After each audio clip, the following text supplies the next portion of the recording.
Listeners, Season 3, Episode 2, we are talking all things Columbia County, unveiling some cool upcoming projects that are going to be happening in 2026. We're going to be talking about data centers. We're going to be talking about how the structure of Columbia County works, and there's no better guest to have on than Scott Johnson, the county manager himself. It's going to be a great episode. You do not want to miss this. Listen all the way through.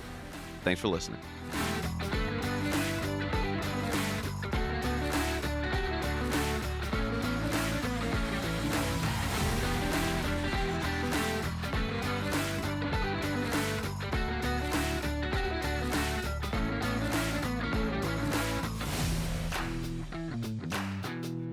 And we are back, Season 3, Episode 2.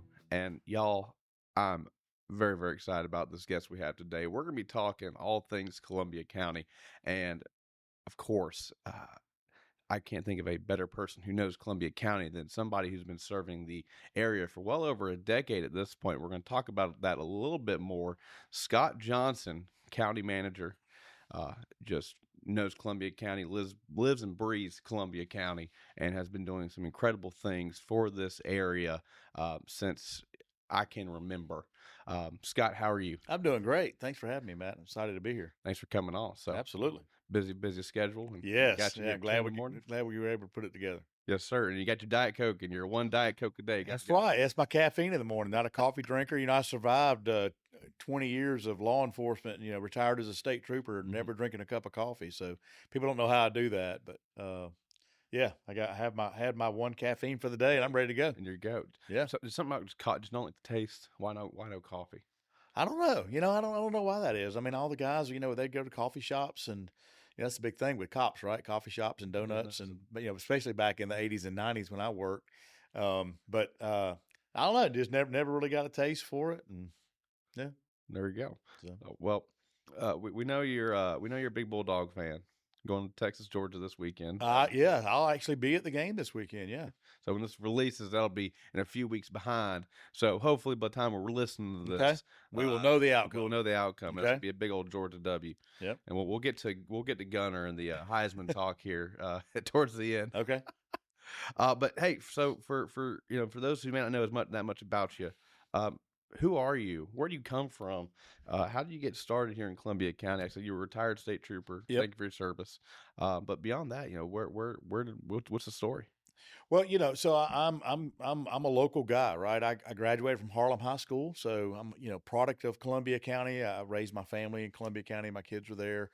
My wife and I live in Columbia County now, currently. So even in my law enforcement career, I started out with the Columbia County Sheriff's Office in the late '80s and transitioned quickly to the State Patrol. Did a whole career there. I retired in 2008 and came back as Columbia County's first assistant county manager or county administrator at the time. We changed it to county manager later. So did that in 2008. And then 3 years later, Steve Sobleski, the county's first county administrator, retired, and I took over that role. Okay. But this is my home. The entire time that I worked with the State Patrol, I traveled all over the state for my entire career, but I never moved anywhere else. Mm-hmm. So I've lived here for a long, long time. Very invested in the community. A lot of times people think, I hear sometimes in Columbia County people feel like you're from that side of Columbia County, or you don't care about this side of Columbia County, or whatever. And I grew up in Winfield, Georgia, on the other side of Appling. I live in Appling now. Mm-hmm. So my office is in Evans. I own property in Martinez. So I went to Harlem Baptist Church for a long time, lived in Harlem for a long time, raised my family in Harlem. So Katie went to Harlem. Katie went to Harlem. Yeah, my daughter Katie. Yeah, Katie went to Harlem. My son Caleb, who's a lineman of Georgia Power, he's a Harlem grad. And then my two stepkids are both Harlem grads as well. So big difference in their ages. But yeah. We're all over the place. Yeah. So, really you said all things Columbia County. I mean, that's true. I mean, I really care about the county I live in. And, I'm not that there's anything wrong with this, but I'm not a transplant. I'm not a guy that's, somebody brought in from the outside and had to get up to speed. I know a lot about what's going on, and I have a lot of institutional knowledge about Columbia County. Mm-hmm. And it's your home, and you're sure. going to Yep, absolutely. It has been defend, for and a long time. look out what's best for it. Absolutely. So. Absolutely. Work hard for that. Oh, we met. We met through the Leadership Columbia County program. Yep. That's how we met. I remember you do this. You do this talk, and you talk about one of the things that really stood out was your organizational structure Mhm. that you brought to the county, and that's really paid its dividends. So let's talk about a little about what that is, and how you've really set this county up for success. Yeah. So, you mentioned that I do unity training to kick off Leadership Columbia County every year. Mm-hmm. They're very gracious to allow me to do that for them. And I come in and it's all the business leaders and people like you that are important in our community. They're all coming together, and you come in there day one, you don't know anybody, and it's my job to get you up to speed. And I've kind of come up with a seminar, and you went through it obviously, that breaks down walls and barriers and gets everybody working together kind of day one. So it's kind of a cool little thing that we do. I think it's cool, but it's effective. And really, what it is really it's we need to appreciate diversity, appreciate what everybody brings to the table, but really unity is what makes things really exceptional. Mm-hmm. And so I've kind of taken that same approach with county government. Mm-hmm. One of the things I did when I first got here was I realized there were a lot of silos. We hear the word bureaucracy a lot in government, and people Mm-hmm. hate bureaucracy.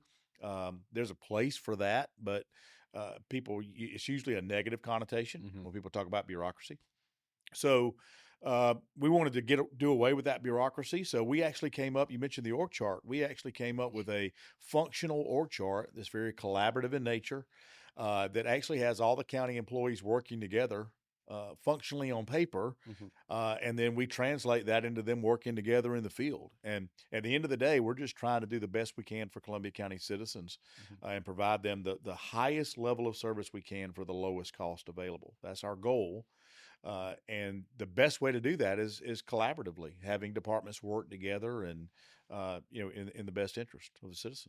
What are some of the big highlights? Like, what are your big, can give you a second to brag a little bit, some specific departments, some people that have just really stood out. What do you think have been the biggest and best results from this organizational chart? Yeah, well, I'll tell Practice. you.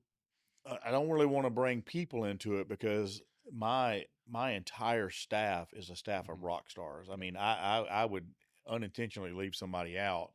I will just tell you that we have been best with the best and the brightest in Columbia County, especially people that lead our departments, our managers, and our division directors, and my deputy county managers, and um, really all the people. Again, I don't want to go down that list because I know I'm going to leave somebody else. Yep, This yep. is super important, right? Our assistants, but I think that for Columbia County working together as a whole, and all of us working, within that organization, with each other, um, it's allowed us to do some things that I think Columbia County probably wouldn't have been able to do before. Let me give you an Okay. example. Um, we have an ISO rating of 1 in Columbia County, and Mm-hmm. people really, you're a real estate guy, you know what that means, but a lot of people don't. Yeah. So ISO is an independent insurance rating organization that rates your community effectiveness on things like fire departments, Exactly. and we're a 1. Right. And 1 is the gold standard. When I took over as county manager, we were a 6. And then we went to a 4, and then we finally got to a 1. And you said, well, what's the big deal about that? Well, we're one of a couple of hundred in the country out of 47,000 departments that are a 1. That's pretty high standards. But that is the tip of the iceberg. We have a AAA bond rating. A AAA bond Mm-hmm. rating in government means that we have perfect credit, Mm-hmm. right? So again, you're trying to get somebody a mortgage. They walk in with an 8 something credit score. You're like, that's my guy, right? I mean, it's going to be. We love them. We love those people, right? We're going to help everybody, but we love those people that have worked hard and got their credit that way. So, Columbia County has a AAA bond rating, and not only do we have typically they're the engineers that are gaming the system. yeah, well, some way. In the butt, yeah, there's some way they did that, right? So. No, we have a AAA bond rating, and we didn't stop at getting that bond rating from one rating agency. We got it from all three. Yep. So it'd be equivalent to you in your personal life saying, "Hey, you know what? I want a perfect credit score from Equifax, TransUnion, and whatever the other one is." There's Experian, right? Experian, very good. Yeah. So think about having a perfect score with all of those. Well, Columbia County as a government has that. So what does that mean? That means that we can borrow money at the lowest interest rates available. We can put our money to use. And one of the things we did this year, talking about working collaboratively, or this past year, we saw something in the market that I've never seen in my government career, and that was the ability to be able to borrow money. Okay. at a very low rate because of our perfect credit, right? And deposit it and get a higher return on that money to allow us the ability to really just extend the pot of money that we had. So think about borrowing money at 2.5 and investing it at 4.5. So borrowing a money from a bank and then throw it into a money market account. Correct. Right. So I got to pay my debt service off. Right. But there's a gap now between what I borrowed it at and what I have. And we have a thing in government called arbitrage, and we have to face arbitrage sometimes. But there's ways around that depending on how you invest the money. Okay. It's called slug accounts. But I won't get into the details. But the fact of the matter is, we seize that opportunity and put that perfect credit to use to say, hey, we can borrow money here, we can invest it over here, we can pay for the projects that the voters voted on, and now if we have any cost overruns, we're going to have a little bit of extra money in the form of interest over here. We don't have to go back to the voters to ask for any more money. And that's just one example of how we do things in Columbia County that really make us successful, and then give the appearance of everything just really looking good and working well because of that. And I'll tell you this, Matt. People ask me all the time, man, what's the one thing that makes Columbia County so successful? You know what? Can you narrow it down to one thing? And I think we obviously our people are great, but I would say that we're very intentional about everything we do. Okay. We're very careful. We think things out. Sometimes the citizens don't think we do. But we are very, very intentional about what we do, and what we do over here is going to have an effect on what happens over here. Right? Is there a really good example you can provide for us? Just a recent thing that maybe. Well, yeah. So a good example of that would be if we're going to extend water lines or sewer lines, right? If we're intentional about how we do that, that's going to drive the growth in Columbia County. So I can assure you that if I extend a sewer line all the way out Washington Road to Pollard's Corner and provide water, then there's a pretty good chance that all that land is going to develop. And then we're going to have subdivisions on all that property out there. And people are going to be living out there with subdivision. What comes with that? Traffic, right? We have more people in schools. So are our schools adequate now? So do we have to build another school because of all the new houses? And it all started with where we decided to put a sewer line. So you had to be intentional about that, right? Many years ago, we instituted a broadband network in Columbia County. We actually have our own fiber network. People don't understand that a government would have this. We have one of the largest, what I would call municipal, although we're not a municipality, government-owned, local government-owned broadband networks in the country. And what that allows us to do is that allows us to have our own towers and our own radio system. And because we were intentional and we did that, we knew that would be great. Now we have the hurricane that happened last year, and we never lost communications. While you couldn't use your cell phone, or I couldn't use my cell phone, or we couldn't use landlines, or all the lines were down or whatever, the Columbia County broadband utility never went down. Communication was still able to flow. Right. So, and that was a result of us being intentional back in 2011 and 2014. Getting this broadband network, knowing that one day we'd be able to have this cool network that we ran that would be very reliable. We wouldn't have to rely on anybody else. And then it does other things, like I talked about ISO for the fire department. We get additional points because we have such a reliable radio network, right? So that one thing we did back then, that plan that we put into place back then, is now paying dividends going forward. And there's probably hundreds of examples of those. How much of an impact did that system? What did this area look like, or what would it have looked like without that system during the hurricane versus what it happened with the system? Yeah. So, again, Columbia County and our partners in Augusta, Richmond County really got hit the hardest. I know everybody got hit hard. I don't want to take anything away from North Augusta or our neighbors to the south, but if you go back and you look at the damage and you look at the amount of money that was spent on debris cleanup or whatever, Columbia County was the highest, and Richmond County was very closely behind that. So we took the brunt of the blow.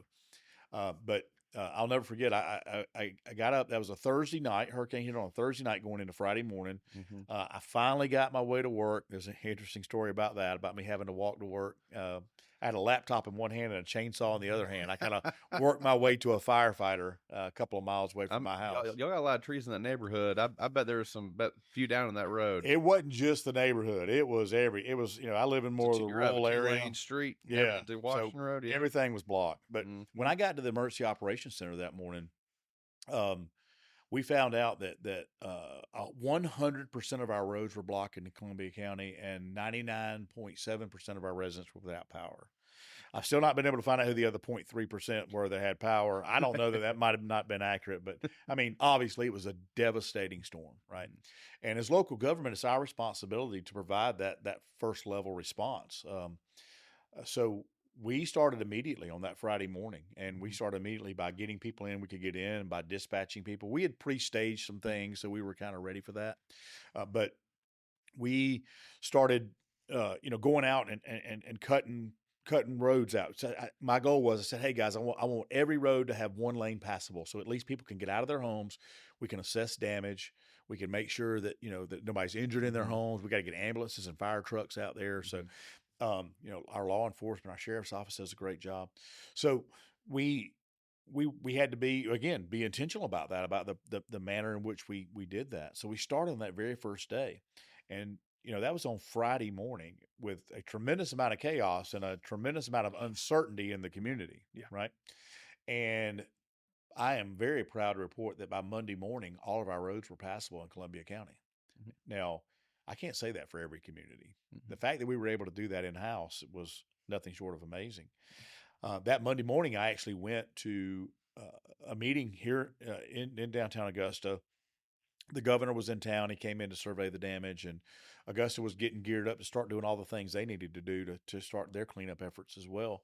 And I didn't meet him. I know this gentleman, but I ran into a friend of mine that's a commissioner in another county south of here, much smaller county, and really big guy, big burly guy, and with tears in his eyes, he said, "When are we going to get some help from GMA and FEMA?" And I said, "You're not. This is the job of local government." He said, "We don't have the ability to do this." And I really believe we may have people that may have been hurt or even killed in their homes, and we can't even get to them. And I need help, right? So that's just a contrast to how Columbia County was prepared for that storm versus a rural county that maybe not have the same sort of assets and resources that we have. And typically we would help them. Any other time I'd have sent all my people down there to kind of help him out. Yeah. But in this case, we had to take care of our own stuff first. Yeah, got to. So, by Monday, we have all the roads open. By the middle of the next week, we had a lot of things going positive. Storm hit on Thursday night into Friday morning. I remember walking into the EOC on Sunday morning, telling all the division directors and everybody in the Emergency Operations Center, Sean Granado, who did a fantastic job as our EMA director during this whole thing. I told them all, I said, today's the day we go proactive. Okay. And we did. I want a proactive plan from all of you. And one of the things that we came up with proactively was, hey, we're trying to cut these things out, and we're trying to help Georgia Power and Jefferson Electric get to the power lines, but there's a lot of trees in lines right now, so we can't cut them. We don't know if it's hot. So we said, hey, what if we start embedding our cutting crews with one Georgia Power guy who can go out, and do they have the resources now to give us a person, or let us put our crews with their crew, and we can go out there and we can clean it up that much faster. And Matt, I mean, and you'll know this, our goal was to have everything done in March, all of the debris cleaned up. Yep, I remember the press releases. Right. So yeah, that was another thing. So that was another thing we did was very intentional. I took to Facebook on day 3. You don't have social media. I don't have any social media. No. You said get me on Facebook. Well, it's part of that proactive plan, right? I said we have to respond to our citizens. They need to know what's going on. There are a lot of people that are scared. They're uncertain. You couldn't get gas. You couldn't get groceries. How long is this going to last? They're looking to their local government for answers. And I couldn't get on the radio because at the time the radio didn't even have a signal. They weren't broadcasting. If I'd have gone to a TV station, they were shut down. They didn't have power. They were on backup generator or whatever. But the fact of the matter is, even if I recorded something, you didn't have cable at your house. How are you going to see it? Right. So what I realized was, and my PR folks, Cassidy Harris, another person who did an amazing job during the storm. She's our PR director.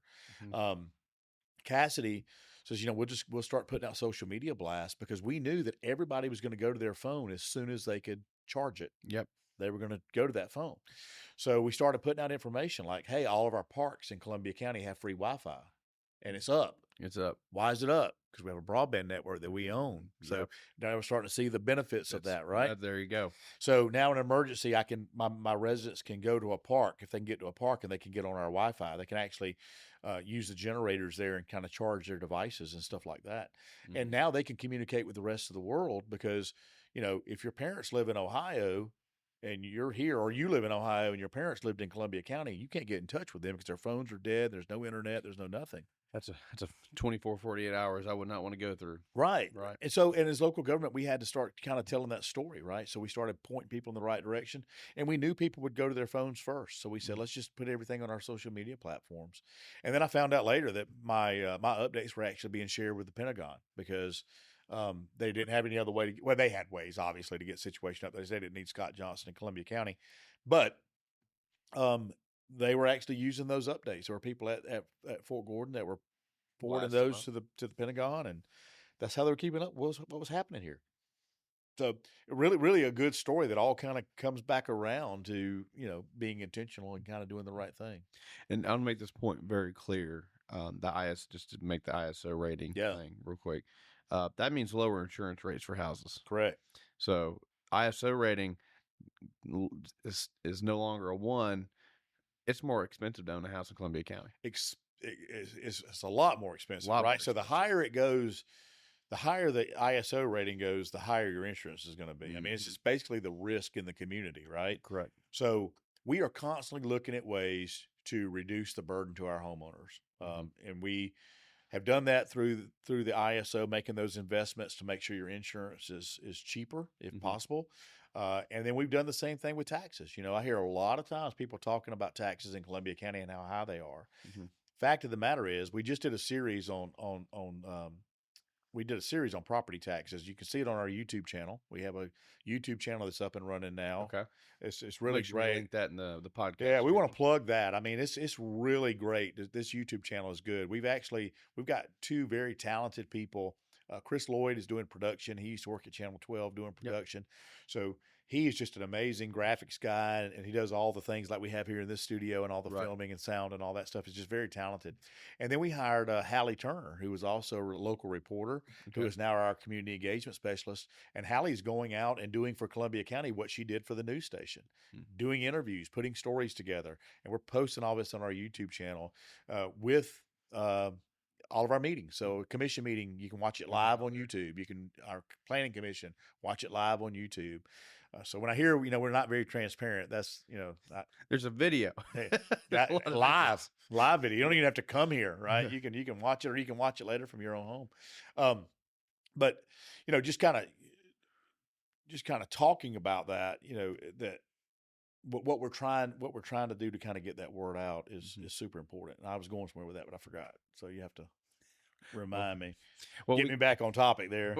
Well, we were talking about the ISO ratings and just. Oh yeah, that's right. Yeah, thanks. So I was talking about the property taxes. We're property taxes in Columbia County are not higher than our neighbors. Property taxes, if you look at the millage rate and compare them, our property taxes are some of the lowest in the entire state. Our values are high. Yep. So as property values go up, your taxes go up. But the Board of Commissioners have even helped with that. There was a proposition on this last ballot that everybody voted on in November. I'm sorry, not in November. November, the one we just had, where we actually have additional homestead in Columbia County. So instead of getting a $2,000 homestead credit in Columbia County, if you voted, well, everybody voted yes, so it's over now, you're going to get a $10,000 homestead credit next year. Wow. And so that homestead credit, that comes off the top of your taxes, right? So we assess the value of your home. We tax you at 40% of that. We subtract any exemptions you have, in this case, $10,000. And now we apply the lowest millage rate, or one of the lowest millage rates in the state, to that taxable value to get our taxes. So we're continuing to look at ways to reduce that burden on property taxes. And I'll tell you, Matt, the Columbia County Board of Commissioners want to be the first county in the country to have 0 property taxes. And there's a lot of discussion about that right now and how we're getting there. How what's That's very interesting. So tell me a little more about that discussion. Yeah, so I mean, everybody's seen it. You've seen it locally in the news. We're talking about data centers and what data Hmm. centers are, and Yep. people. I think people are upset because it's funny when I say if you Google data centers, you have to use a data center to find out why you don't want data centers, Hmm. which is kind of an interesting anomaly, right? Right. Something's running the old all Right, the right. All this computers, all the information internet. you're getting, so, but that we have some people that are opposed to it. Most people don't understand the modern data center or whatever. But kind of to make a really, really super long story short, Georgia, not Columbia County, but Georgia made some strides in the last few years. Again, being intentional to try to attract data centers because they realize the financial impact of data centers. Hmm. Um, so they did some sales tax credits and some sales tax abatements for data centers. Georgia historically has had pretty low cost land if you look around the rest of the country and kind of compare us to other places. Our insurance rates are good. I mean, there were a lot of things about Georgia that were attractive to data centers Hmm. when they started looking. And I'll just say this: people say, why data centers? Why do we even need that? We all have a phone. We all have a computer. We all have a tablet. You like your new AI toy, Right. your best buddy on Right. Chat Well, yeah, GPT? it is not just AI, but AI too. But I mean, are you streaming Netflix? Or Hmm. so we're in a different age, right? As Americans, we're generating 400 million terabytes of data every day, and if we don't store that, I believe President Trump said this when he first got elected.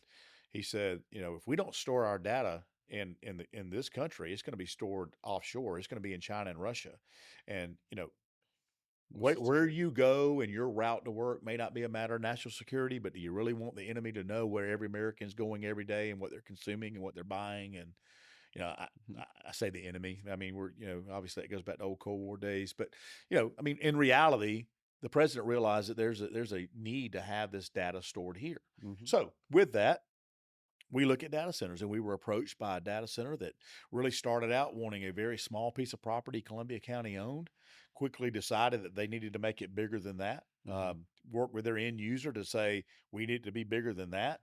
And there's a lot of pieces in there where Georgia Power has to come in and say, can they provide the amount of power that this company needs, or that the end user needs?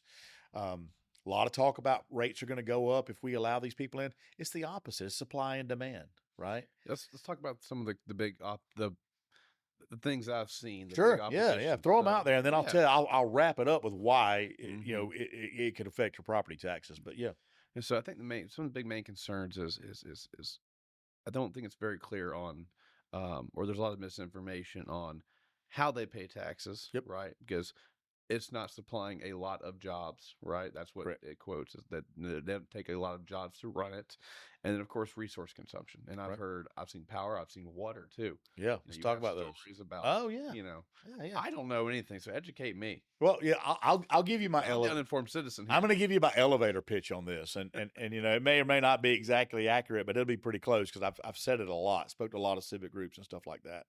So Georgia Power is going to decide on the power. They're the only ones that can do it. Georgia Power is an industry leader when it comes to power production and distribution and transmission. When I say industry leader, I mean in the entire country. Mhm. We're very blessed to have Georgia Power here. Um, so power is kind of in and of itself. And then you talk about other natural resources and water being a big one, right? So the reality is that modern data centers use very little water. Okay. Now, you can go Google it and see where they've just, drained lake basins and done this and done that. It's just the most terrible thing ever. But, you know, the reality is they use very little to no water.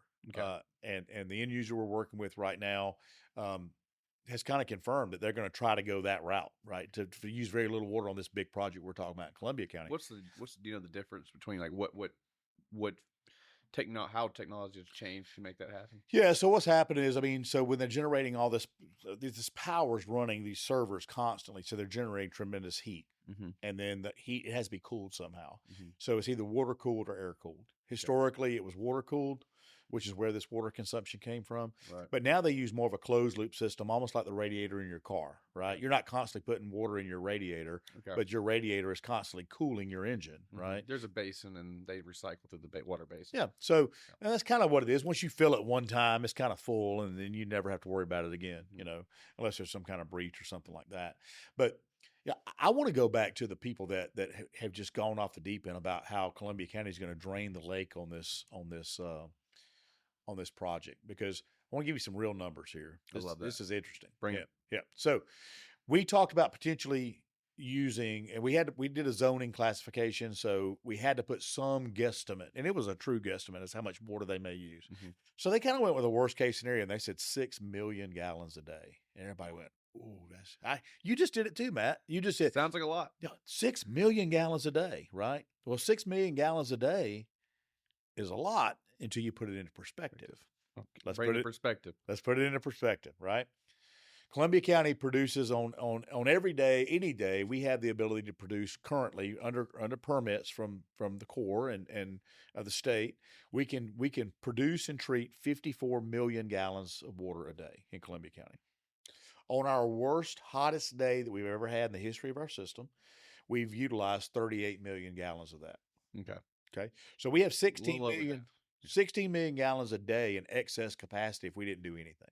Okay. Right. So now 6 million gallons a day, you could probably do it because you have it excess, right? You have it left over if you really needed to do it.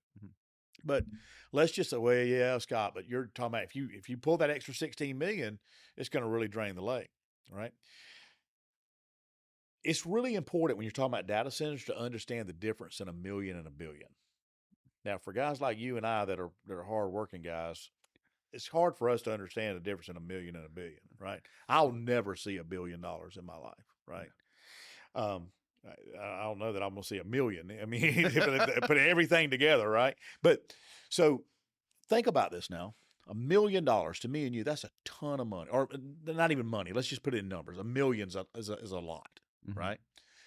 So now think about what 100 million would be. 100 times $1 million. Okay. Good lottery day. Okay. $100 million. All right. Now we got to multiply that by 10 again and get to $999 million. Right. Right. So now once we get there, we're going to get to 1 billion. Okay. So from 1 million to 1 billion is a lot. All right. One person in a room versus 100 people in a room. Okay. Versus 1,000 people in a room. Versus 1 million versus 1 billion. So let's keep this. Yep. All right. 6 million gallons a day. We're talking about pulling out of the lake if we needed that. How many gallons of water in the lake? Great question. 815 billion gallons on a normal day. So, what's the percentage on that thing? I can't even do that math. No. 815 billion gallons of water in the lake on a typical day. On a hot day in July, 400 million of that 815 billion gallons evaporates. That's actually a pretty impressive amount of evaporation. Wow. Goes into the sky. Comes back in the form of rain. 400 million gallons on a hot day in the summer evaporates. I think we could spare 6 million if we had to have it for the largest economic development project in the history of the state of Georgia. That's a point something, maybe 0.0 something percent. Yeah. If we needed it. And the fact is, we're not going to need it because we're looking at closed loop system. To be clear, 6 million gallons, that's not an everyday thing. That's not locked in. No, that was a worst case scenario that they would need every single day. And if you go to any production plant or any big industrial plant, I would be, I don't even want to guess, but I would dare to say that the Hyundai plant on I-16, that thing's impressive. Uses 2 million gallons of water, 3 million gallons of water a day. If I had to guess, just as big as it is, it's huge, right? And that plant was a $5 billion investment in Georgia. The data center project coming to Columbia County on the low side is $50 billion. Oh, $50 billion. On the low side. A $50 billion investment. Right. And what I just say, the largest single investment in the state of Georgia's history from a private investor, Hyundai, was $5 billion. So we're talking 10 times the investment. 10 times. So we're going to see. So how's that $10 billion broken down? Let's go into that a little bit for me. Yeah. So well, That's exciting. yeah, it's super exciting. I mean, that's the thing about it. You have That just feels like we're just really not. We're just. I've been taking that for granted personally. yeah, yeah. Just thinking about the scale of that. So yeah, Whoa. right. Because Whoa. until you put it into perspective, I mean, that's really, and and that's the point that I really want to make. Mhm. We are in a representative democracy. We elect our leaders to represent us, and then they employ people that are supposed to be smart enough to do the job Mhm. for government, especially local government, Mhm. right? We have to trust our leaders because they have more information than we do. You know, when the president decides he wants to bomb a foreign country, you and I may sit back and say that was a dumb idea. But fact of the matter is, he's probably got something on his desk that would tell him that it was a really good idea. He's got a whole cabinet, very informed. Right. They're telling him, right? But as Monday morning quarterbacks, we're sitting back saying, yeah, I don't think it's a great idea. Trust doesn't sell headlines, though. Exactly. Right. So the same thing happens here. Is, we have a representative democracy, and we've elected leaders to represent us. And as long as they're representing us right, we keep them. If they don't, we replace them. And that's the way our government works. So we have all this information, and people, well, why are you not sharing this information? Well, first of all, I've shared it as much as I could. There are things that I just can't say yet. We're still very early in a process, but we're in a world today where information is consumed in seconds, not in days, not in months, not in years anymore. Right? Everybody has everything at their fingertips right now. So this was an entire process, and when we started looking at this, we saw, wow, this huge investment here, this multi-billion-dollar investment, and the way that comes to us is these data centers, when they come in, they buy the land, they pay a premium for it, they build the building, they pay for all the infrastructure they need to pay for. So if we need to expand the water plant, I said a minute ago that they're not going to need that water. But let's just say somebody came one day and they did need that kind of water. They would pay for the lines to be extended. Right.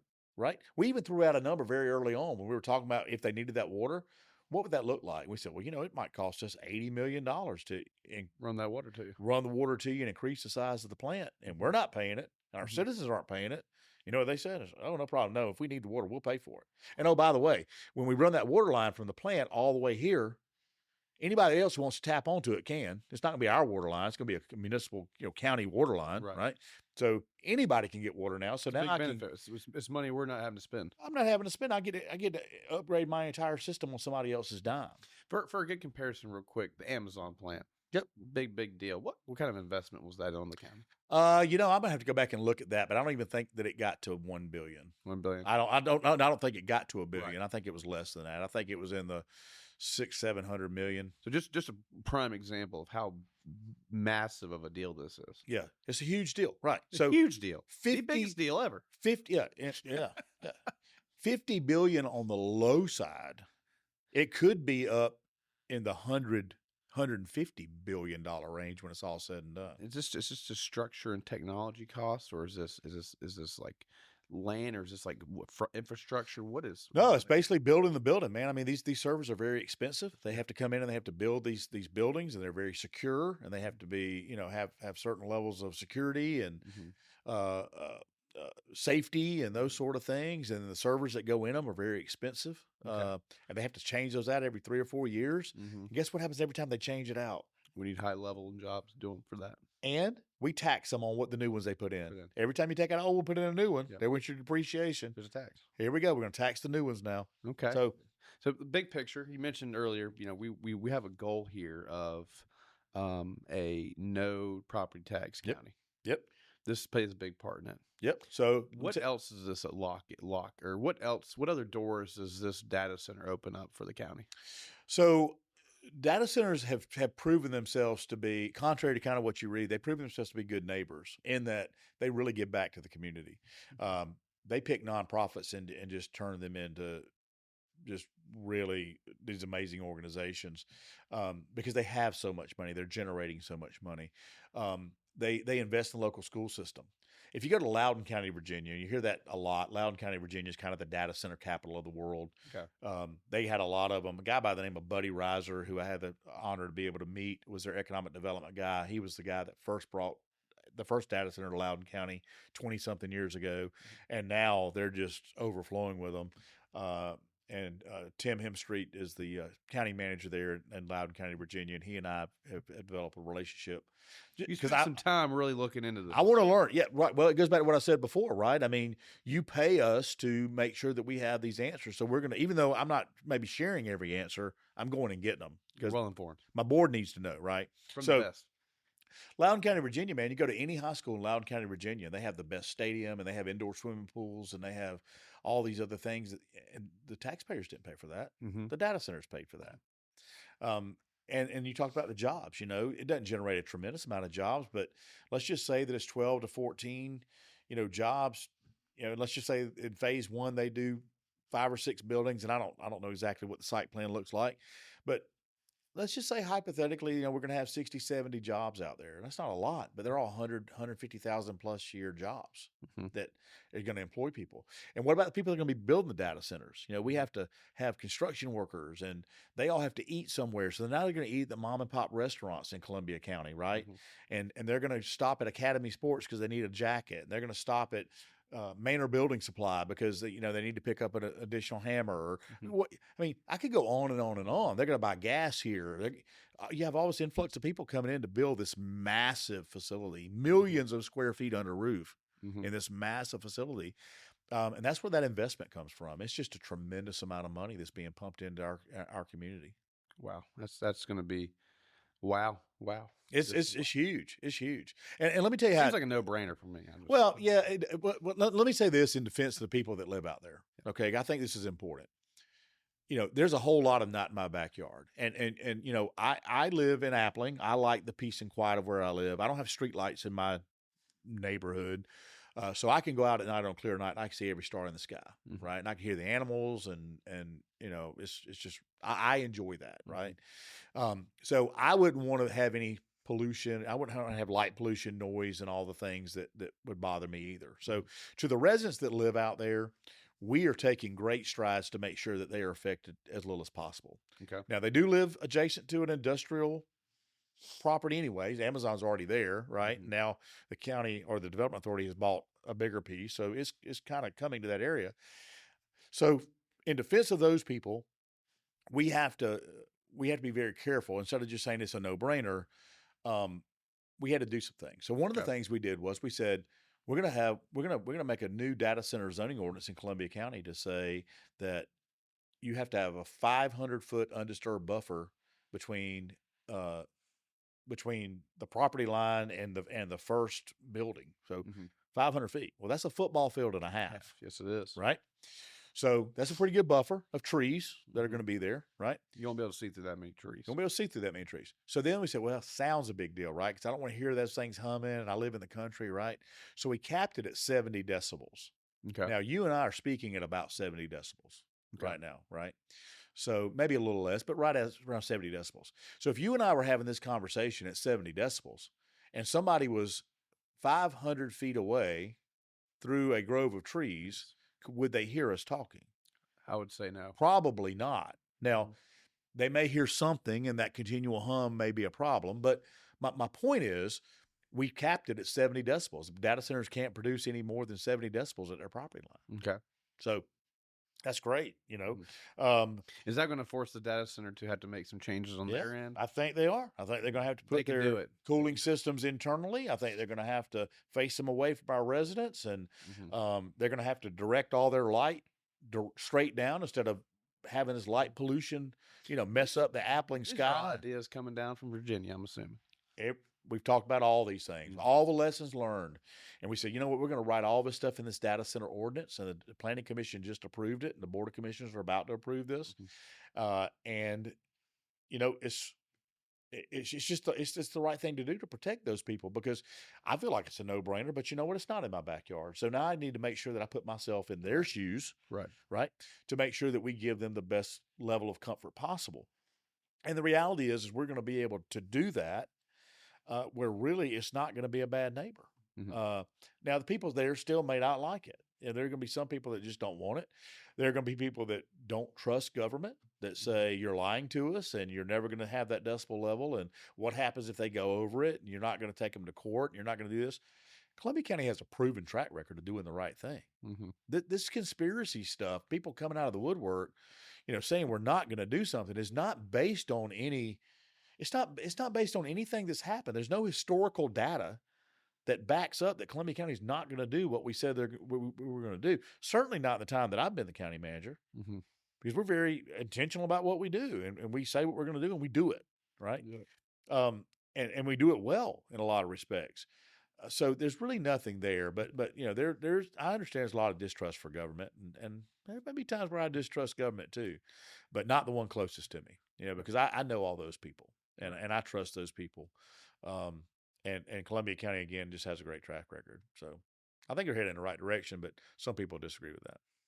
That's okay. No, we everyone needs to be appreciative of this big project. This is really eye opening. I mean, really, that is just a massive, massive, massive project. A massive project that generates hundreds of millions of dollars in tax revenue when it's all said and done, that you're essentially will not be able to see and hear.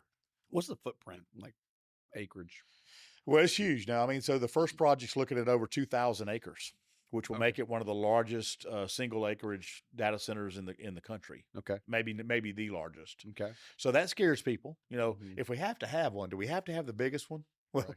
I don't know that we intended for that to happen. I just think that Columbia County was well poised to have this economic development. And I got to give a shout out to Shani Eldridge. I mean, Shani is our economic development director, and she is new in that position. I say new; she's been here maybe a couple of years, a year and a half. But it's just done an outstanding job. And this isn't the only thing she's working on, which is what also amazes me. I had a call with her yesterday about two other projects that are exciting projects that are coming to Columbia County that I can't say anything about. I mean, that's always the big. We need to get her on the show after this in a couple months. Yeah. She'll be able to make some really cool announcements about some things people are going to be excited about coming to Columbia County. But we are working together and hard to try to bring this thing to fruition, just because of it really boils down to the amount of money it generates and being able to do away with property taxes. That's an exciting goal. Something I'd love to be part of. Yeah, So, I mean, oh yeah. think about this from a mortgage perspective, right? Mhm. So if you have a buyer that wants to buy a $300,000 house, and I've heard a lot about affordable housing, right? Oh yeah. We all have, right? Mhm. And this goes back to what I was saying before about if we do something over here, what are the unintended or intended consequences over here? Mhm. Okay. Let's say we eliminate property taxes. You have a buyer that qualified for a $300,000 house. That's all they could qualify for, Mhm. right? If you go to them and you say, "Hey, you're going to be in Columbia County, so your your insurance is going to be lower Mhm. because you're going to be an ISO 1, right? So instead of escrowing this much for insurance, you're going to escrow this much for insurance, okay? And you don't have any property taxes if it's your homesteaded property, you don't have any property taxes. Mhm. So now instead of that $400 a month or $500 a month you were escrowing for property taxes, you can now apply that to your payment. Mhm. Now you can afford a $400,000 home because you're not paying the government their portion. Right. Dude, this is It's going to be a good day to be one of the first life-changing. people in that door. Right. It's life change, generational changing, right? Mhm. And for us to be able to still provide a world-class level of service, but give our local homeowners the tax break that they very much deserve. Mhm. That's the way it ought to be done. I mean, to me, it's a no-brainer to do that. Does it come with consequences? Yes. Am I going to sell out the county that I've grown up in and love? Absolutely not. No, you're coming in from a well-informed position, and you're looking at that big picture. Right. Right. Absolutely. I love it. I love it. So let's talk about what we got coming up soon. Let's just spotlight a couple things. We got a Christmas parade coming up here. We do. We're blessed in Columbia County to have a lot of things going on a lot of times, Mhm. right? So, it wasn't always the case. I mean, we talked about when you kind of moved here and how long you've been around, but when I was growing up, there wasn't a lot to do in Columbia County. I'll just say that there wasn't a lot to do in Columbia County. Now there's a ton to do. Dirt roads. Yeah, right. Not too long ago. Not too long ago. Our Merchants Association in Columbia County does a great job of doing the Christmas parade. That's going to be coming up. We have a lot of things going on at our Performing Arts Center. Christmas in Evanstown Center Park, we're getting the lights up right now. So our goal is to always have those fully functional by Thanksgiving. We'll do a Christmas tree lighting. Evans on Ice is back again. They partner with us to have that. So it's just a great feel there. A lot of concerts, a lot of things that are happening indoors and outdoors. We did an outdoor series concert this year. Had a couple of different acts that came in. Was that all at the park? Yeah, so we had Craig Morgan recently. We had the Village People. I actually went to the Village People, and that was kind of cool to see the Village People. I think only one guy was original, but it was still fun, do the YMCA at the end, But yeah, we've had those concerts there as well. So we have a lot of that stuff kind of coming up. First of the year is exciting as we move into some of these other, forget data center for a minute, some other economic development things that we're going to be able to unveil and talk about what we're going to be doing in our downtown and our town center area is great. Our two cities, Harlem and Grovetown, are both doing great. There's such charm in those towns. When you go to downtown Harlem and stroll around those little shops down there, whatever's kind of interesting in and of Give itself. a shout out to Renee over at the Acorn. Yeah, right, absolutely, yeah, good friend of mine. We went to high school together. So I've known her a long time, and her sister and her family, whole family, great. So. Just lots of things going on like that. I think Columbia County is poised for a very successful 2026. Real quick, I just got to hear this answer. Gunnar Stockton, Heisman talk. I think after last week versus A&M, we were going to see some things. We're going to see some things this weekend. That guy's getting really good. Georgia's been blessed with good quarterbacks. Nobody thought Stetson Bennett would get the job done, and boy, did he get the job done for us. And Gunnar Stockton's doing a great job, for him to come up and step up and do what he needed to do.